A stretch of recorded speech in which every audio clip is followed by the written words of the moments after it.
Welcome back to the sulphurous shelves of movie hell! I am the Film Reaper, collector of cursed cinema, purveyor of putrid pictures, and maven of morbid movies. Usually I begin these broadcasts with a reminder that the wisdom of the masses is not to be trusted. Humans are cruel, selfish beasts who have grown too smart for their own good. And what's more, they have horrible taste. But most of you have just survived yet another presidential election, so I doubt that you need much in the way of reminding. But look on the bright side. If things get much worse on the surface, hell won't seem that bad by comparison. No, seriously, things down here aren't so bad. As you can see, we're even in a festive mood. Humans used to ring bells and light up their homes on the darkest night of the year to ward away my kind. But after a few hundred years, we kinda caught on and just started enjoying the vibe. It's not like haunting the rich was doing any good. I was talking with the ghost of Christmas Future the other day, and he said when he showed this one billionaire his fate, the guy just started going on and on and on about biohacking and juvenile plasma transfusions. Yikes. Wouldn't want to live forever anyway, and I'm speaking from experience. You know how movies you love start to lose that spark after you've seen them a few dozen times? Or how you tired of beloved songs that get overplayed? Well, imagine that, but for all of existence. Speaking of movies you've seen a dozen times, this is an emergency movie hell Christmas broadcast about It's a Wonderful Life. It was recently brought to my attention that if you nog-noggin Neanderthals attempt to stream Frank Capra's 1946 holiday classic, you are likely to encounter some sort of Frankenstein abomination that befouls the very screens on which it's viewed. In addition to wrongfully crediting the story to Charles Dickens, it's actually based on a short story by Philip Van Dorenstern, and removing "it's" from the title, the streaming version most egregiously removes Dmitri Tiomkin's iconic score and replaces it with some Lifetime movie-sounding royalty-free music. Nowhere is this more noticeable than the removal of the song Buffalo Gals from the film. It plays first during the scene where George Bailey, played by Jimmy Stewart, dances with Donna Reed's character Mary. They sing the song together as they walk home, and then finally Mary plays the song on a record when George visits her house just before they're married. These are crucial scenes that show how the main characters of the film fall in love, and the song is a recurring theme that shows that progression.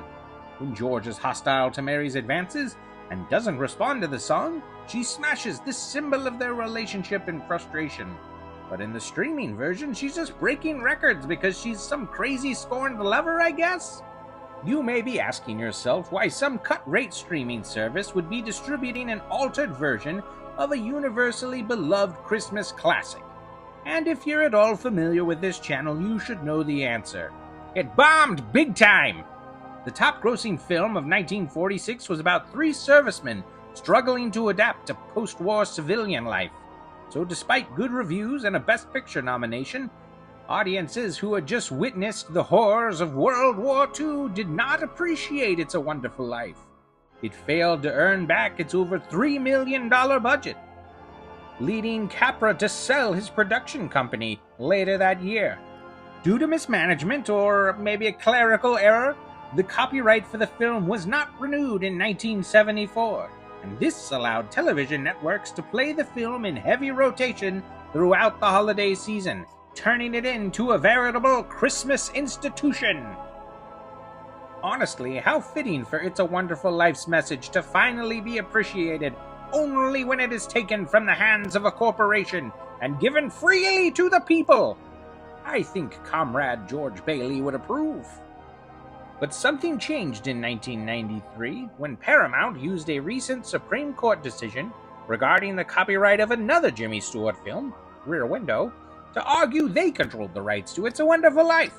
I will remind you that I am merely a cursed soul who has seen a lot of really, really bad movies, and not a copyright lawyer. But it is my understanding that though the images and dialogue in the film were in the public domain, royalties were still due to author Philip Van Dorenstern and composer Dmitri Tiomkin because the copyrights for both the story and the score were kept up to date. there was no longer a free-for-all with showings of It's a Wonderful Life.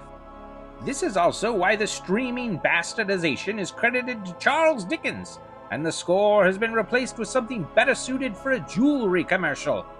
I assume those decisions were all made by Mr. Potts. Oh, my new intern says that I'm supposed to leave you vile viewers with some sort of call to action, so, here it goes.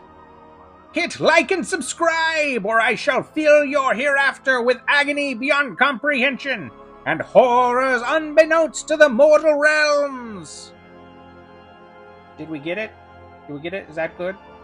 We got it? Could we get a take where we don't call the audience vile or, like, threaten them with eternal torment or something? Just a suggestion. Not gonna happen! I am the Film Reaper, and thank you for joining me in Movie Hell!